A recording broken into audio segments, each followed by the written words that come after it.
as we wait for the PowerPoint to come in, I shall start to say, Bismillahirrahmanirrahim, Assalamu alaikum wa rahmatullahi wa barakatuh. And I'm Abdinasir Mohamed. By background, I'm public health.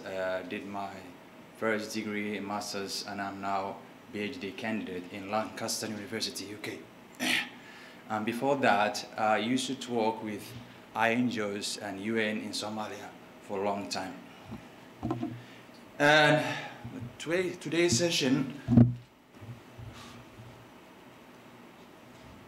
and I will be talking about moving from sustainable relief programs to a sustainable health system in Somalia. Thank you very much. Right, my outline of talk is I will be talking about pre and post of health system in Somalia, and then I will be talking about two methodologies used to deliver health service, and finally we'll end up how to establish sustainable health system in Somalia. Sorry. Right, before I talk about health system in Somalia, I just wanted to give you a bit of background what health system is. In general, in health system, we have what we call health system building blocks. These are the essentials, the ingredients of any health system in the world. So, for each and every health system to be successful, first, you need to have a human resource. You need to have doctors, physicians, and nurses, midwives, and the supporting staff. The second thing, we need to have a strong and reliable health information system, which is a collection of routine data. And then we need to have financing. The government should allocate enough money to finance the health system. And then we need to have service delivery points, which is health infrastructures, hospitals, and health centers, maternal and child health centers, dispensaries, and extra. And then we need to have medicals and technologies. And the last not the least, we need to have leadership and governance. People who are competent enough to develop high level of policies, regulatory bodies, and high level of strategic planning in mid-level and high-level positions. All right, let's have fun in here. Before the collapse of the state, the health system in Somalia was under the hands of Minister of Health. They used it to regulate, they used it to develop plans and policies. But when the country collapsed, and the gap has been, there was a gap. So international and UN agencies jumped in, and they took over the majority of managing and directing health system in Somalia. The second, service delivery. And the government had plans and strategies in increasing health infrastructure before the collapse. There was enough hospitals for the people to use it, and there was the service delivery also was free of charge. People would go to the hospital and be equipped for free. And again, medicines and supplies were also in the hands of the government. But when the country collapsed, health infrastructures, most of the time, were destroyed or damaged or vandalized. And the government and NGOs, who are the dominant figures in service delivery in Somalia, they didn't have interest to build reliable and strong infrastructure. And the service delivery was ad hoc, which I mean projects that come in and go out. Depends on donor priorities, depends on what the NGO wants, and most of them were response. When there's an outbreak in somewhere, they just go and respond. There wasn't, how do you call, a systematic planning at all. And there was, again, and after the collapse, well, it's good private sector is growing, but there's no regulatory bodies to control the drugs who come in the country and goes out. So there's also a problem in there. Health financing. Health financing, and the government used to pay like 5% to 5% of total income on health system deliveries in mid-1970s, 80s, but in 1980s and afterwards, they were not able to finance in that capacity, and they dropped into 2%.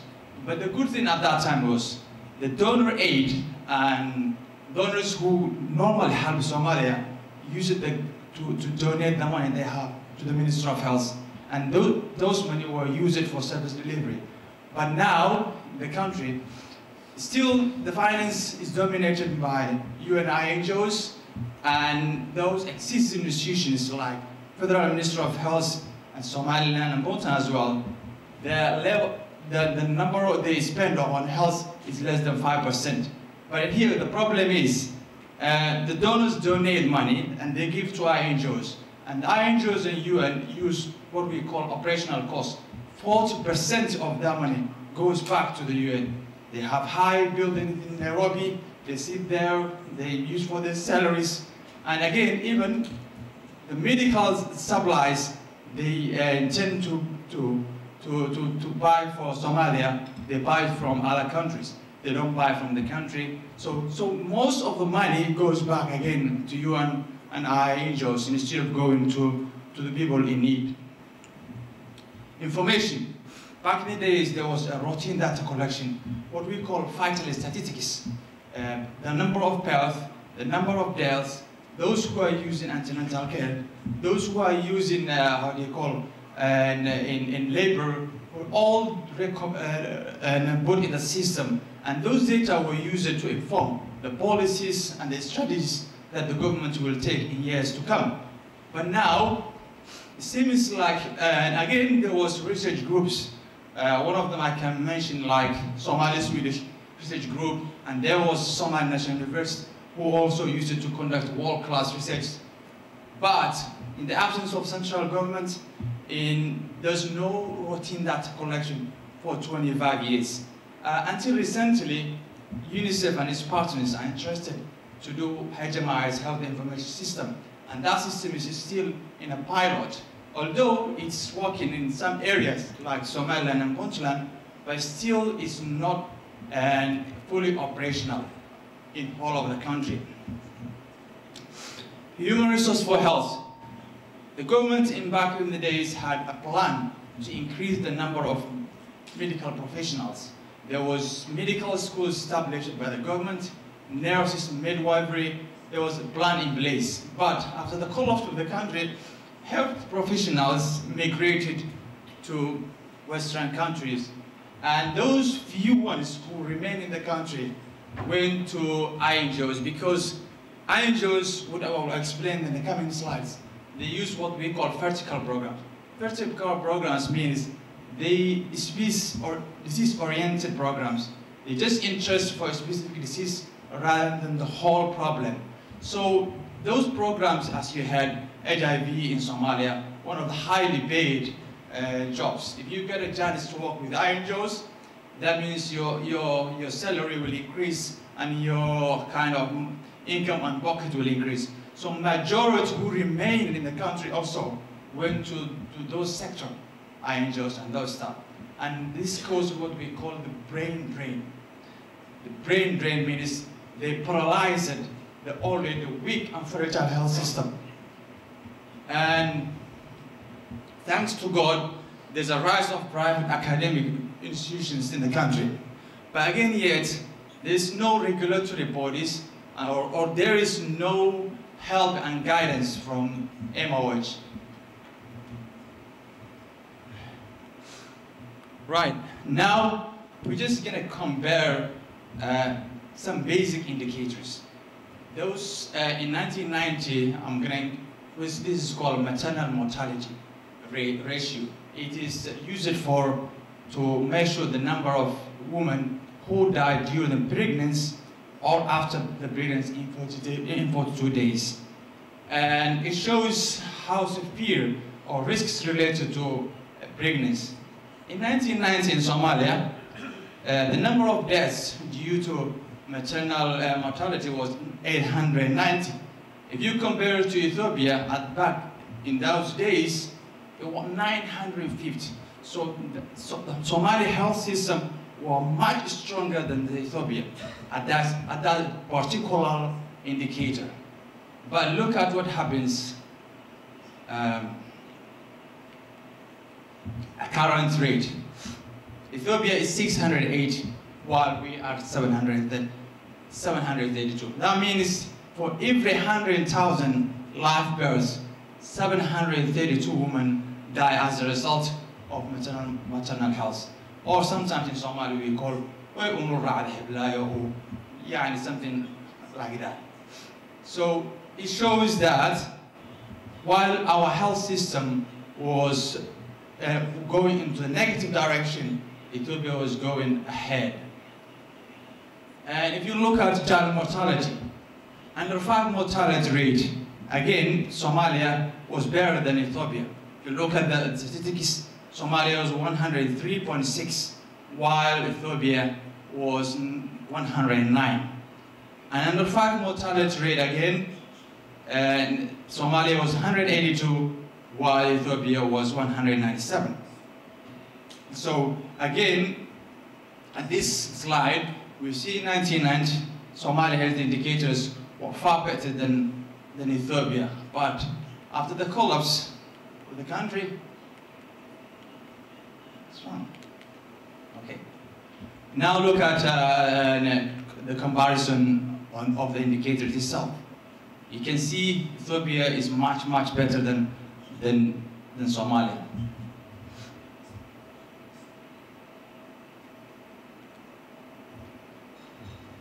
Right, recent progress. People started talking about health system strengthening in the last 5 years, mostly UN agents and the working partners of the Ministry of Health in Somalia. The first initiative was what we call a Joint Health and Nutrition Program. This program was intended for Somalia to prepare Somalia to reach what we call Millennium Developmental Goals, which was supposed to end in 2015. Unfortunately, Somalia didn't reach the targets. Most of the targets of Millennium Developmental Goals we haven't reached, and we are projected not to reach the new modality what we call Sustainable Developmental Goals. We are projected not to reach. But there is some progress in the establishment of federal government and states. They are gaining some sort of control. I'm sure that they had established each one their 5-year plan, strategic plans, which is good, which will direct the country into the right one. And then WHO also is thinking about increasing the capacity of ministers of health in terms of following the building blocks that I already mentioned. Right. The most important slide is coming now.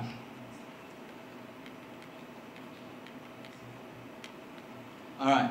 Okay. These two modalities are the two generally accepted modalities in delivering health service in low resource settings, which Somalia is part of it.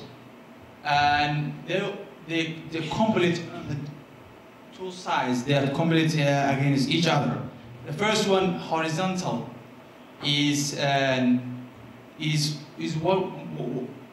health is financed by the government, and health is in the hands of the government, and there's community partnership in it, and this is really driven from Alma-Ata Declaration in 1978, which was calling for health for all through accessibility and easy to have a health service each and every district in the country.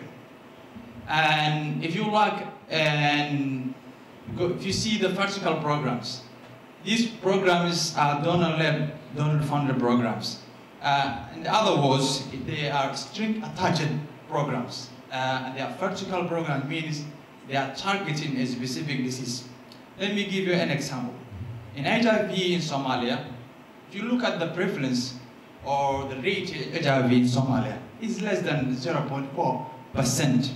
And the money that goes into that program, you can't imagine. It's a lot of money going there. If you are from Somalia, I'm sure you heard about advocacy programs, awareness raising of HIV, while they are ignoring all other health issues that the country is facing.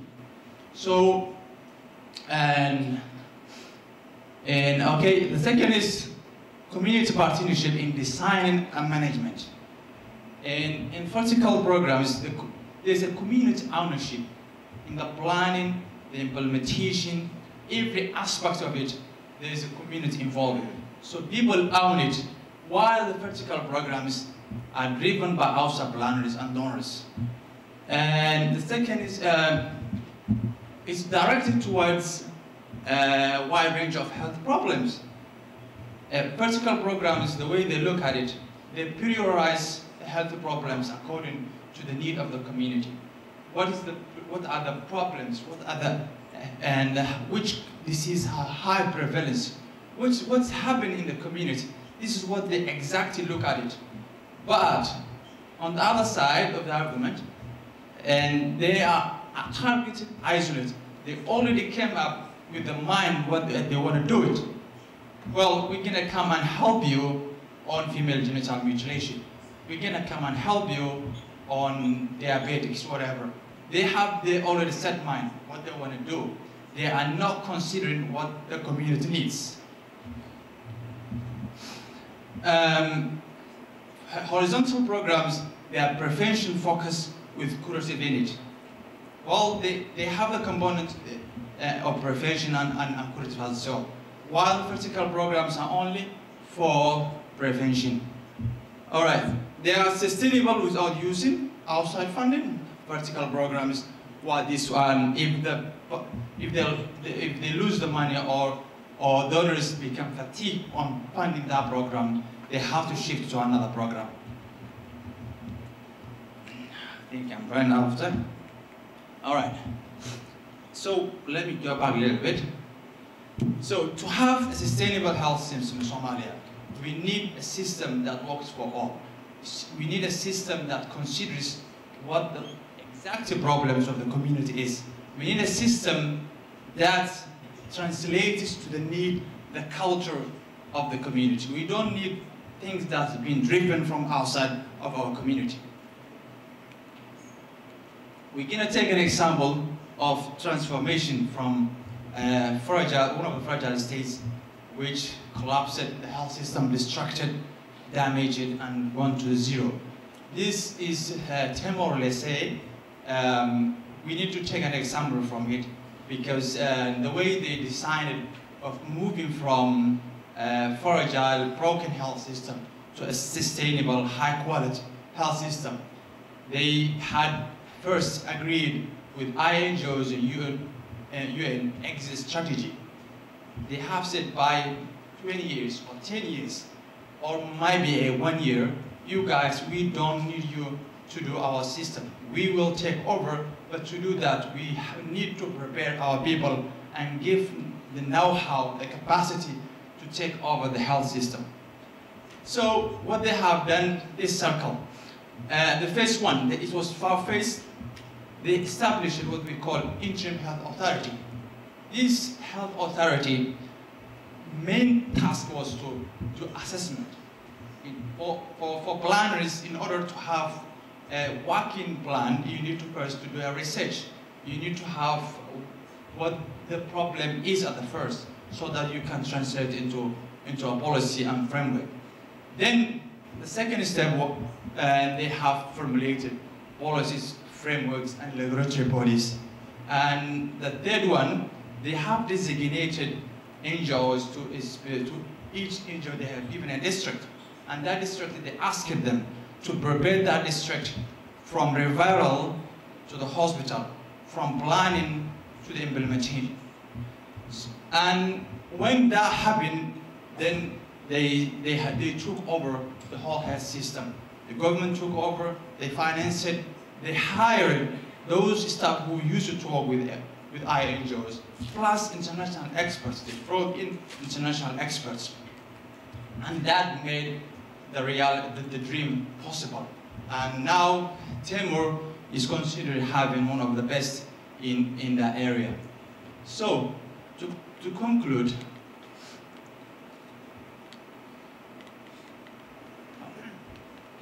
right, to have a sustainable health system, we need aid, because at this stage, we are still in post-conflict society. We are recovering from long and term problem. So we need donors, but what we need from them, it shouldn't be string attached. It shouldn't be string attached. They give the money to the others responsible, like Minister of Health, and Minister of Health will plan according to priority. And we need, as soon as possible, to define the exit strategy for UN and INGO domination in health system. Thank you for listening.